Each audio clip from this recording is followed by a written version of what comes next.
I got to learn so many great things. I try my best to give my attention even if it may not be enough. Just like memorizing the speech. This is very hard for me. Many of us here have special needs, but that doesn't mean that we are defeated in life. That is why I admire our teachers and parents for all their efforts to make us better.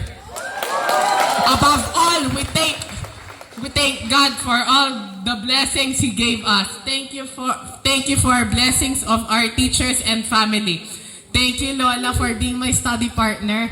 Thank you, Mommy, for helping me in studies and exam. Thank you, Daddy, for the food, and thank you, Celeste, for protecting me well. I pray us, dear students, become productive members of the society.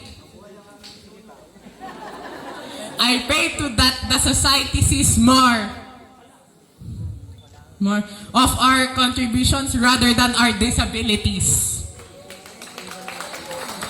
I leave you with a famous quote: success is not final, failure is not fatal. It is the courage to continue that counts. Let us continue to see the future with positive outlook. Henerasyon ng pagkakaisa, kaagapay sa bagong Pilipinas. Magandang umaga po at God bless us all.